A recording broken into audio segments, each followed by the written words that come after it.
Hello and welcome back to DriveDriverDriven. I'm Humble, and today we're on a bit of a departure again, taking a break from the Zero to do some much needed maintenance on the Civic.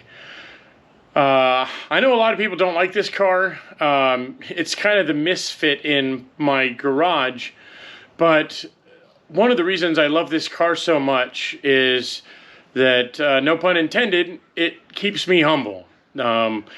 This is basically the car and the build that I wanted in high school. By keeping it, max handling, a max momentum machine with zero power mods whatsoever, really, is that it forces you to become a better driver because you can't lean on power. In faster cars, you can just dip your toe into the accelerator a little bit and get that pass you need. You cannot do that in the Civic.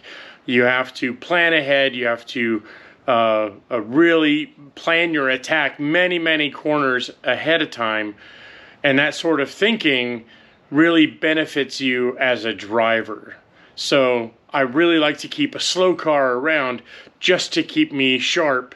The other side of that coin is that it's just a beater. Like, I can take this thing out on terrible days like we've been having in California with lots of rain, etc.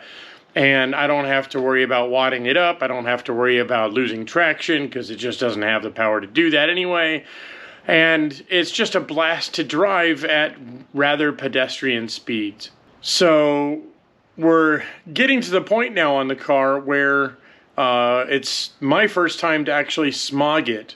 And for those who don't know, in California, we have smog rules in place, which are emissions controls. This is intake, exhaust, making sure that evaporative systems, etc., on the engine and in the car are working like they're supposed to. This is everything, like I said, from engine and exhaust to even the fuel system, like, pressurized gas tanks, that your charcoal canister is working like it's supposed to, that the pressure release is working like it's supposed to. All these things are present in newer cars that you have to maintain. Now, recently I posted a video where I got exhaust on all the cars and everything was modified, and unfortunately I got to pull that exhaust all back off again because it doesn't seal right, and because it doesn't seal correctly, that won't pass a smog inspection. So I have to put the stock exhaust back on. Now, to be clear, the exhaust that I purchased is smog compliant. It does have a California compliant catalytic converter, something that you have to actually spend quite a bit of money on to get that extra certification. But since it doesn't seal correctly at the moment, it's not going to pass smog because there's an exhaust leak. So all that stuff has to come back out. And then likewise, on the intake side, I have replaced the intake with a Group M intake. And while I believe that would pass smog because it's not part of an emissions control system, like it's in front of the intake tube, etc., none of that changes. I'm just going to swap back to the factory intake manifold, the intake filter box, just to make sure that there's no issues getting it through smog. And this is all stuff that I can swap back later on. One of the other issues I have with the exhaust is how low it hangs. Now, I think I mentioned it previously, but since I have the car up on jack stands, I can show you. So as you can see, that's the lower sill of the car, and you can see just how much lower that exhaust hangs. And that's the part I'm not really happy with.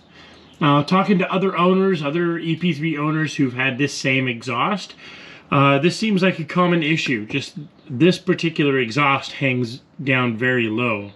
And then most people don't actually go to the 3-inch exhaust. They stop at a 2.5-inch because of this sort of height issue. So the other thing that I'm getting by going back to the factory exhaust is a little more ground clearance. So that's kind of the big deal. on the intake side, you can see this. This is, well, half of the Group M intake.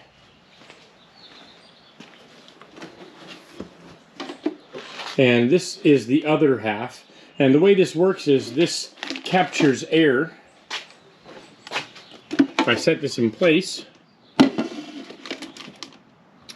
so you can sort of imagine this part attaches here, and then this scoop comes up through the cowl here, and it captures fresh, cold air from the cowl area, which is a high pressure area. This intake is actually meant for a right-hand drive car, which doesn't have this brake fluid reservoir and these AC lines in the way, etc., etc. So I need to relocate this reservoir and then make sure these other lines and stuff are tied out of the way so that this intake can have access to this cowl area like it's supposed to. It will get a little tight up here on the windshield wiper assembly, but other than that, everything will fit. However, right now, all this stuff needs to come out. This part of the filter, this sort of protective heat shield, all that stuff needs to come out so that I can put this factory intake and elbow back in. And that fits right up in here around this area, and then the box goes here. Also, while I'm here, it's a little hard to see, but this is our brake booster line. And right here, there's a little bulge. And inside that bulge is a one-way valve. It's sort of a check valve so that the vacuum from the intake can drive the brake booster and then not release back. And currently, mine is broken. So you get one, maybe two good hard pressure braking events, and then everything's gone. It's basically manual brakes. There's no additional booster because the vacuum is gone. So another task we have to do today is to cut that out, and then I have a replacement valve that can go in. And then hopefully that fixes our braking issue. If it's still present after that, then it's an actual problem with the booster, and we'll have to replace the booster. So fingers crossed it's just that check valve. So that's the gist of the work that we need to do today. Let's get to it, and we'll start with the intake since it's easy to reach and it'll give a chance for that exhaust to cool off.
Alright, so that's two jobs down. We have our new old intake back in, got everything set, all the clamps clamped, all the hoses where they're supposed to be.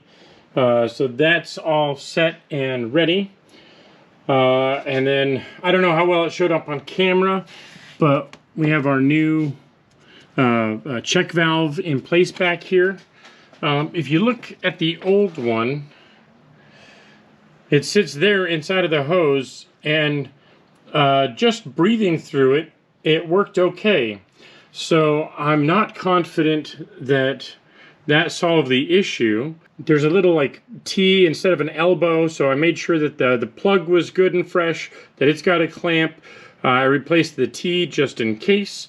That's all set, and then I double checked our line all the way through to make sure that there's no splits or breaks, that this line here, this metal tube isn't rusted, and then this line here is okay, and I mean, all that looks fine to me. I guess time will tell to see if replacing that check valve and redoing those seals back there will fix it. And if not, we may be looking at a brake booster issue. So hopefully not, fingers crossed, but we'll see the next time I take the car out for a spin. Next up is the exhaust. So the next project is the exhaust. As you can see, here's the old exhaust. I have some new, some old gaskets. Hopefully I can get everything to seal up. I may hit it with a little like exhaust RTV or whatever just to make sure. But otherwise, this needs to go under the car, and what's under the car needs to go back in that box. So let's get to it.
All right, everything's back together. Car's back on the ground now. Got the stock exhaust back on it. As you can see, no flashy tips. And if we jump in, no flashy noises.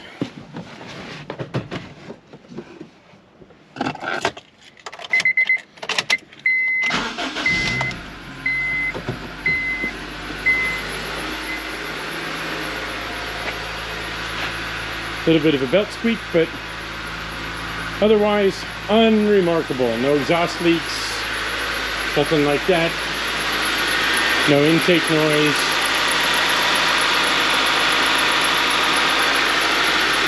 And that's it.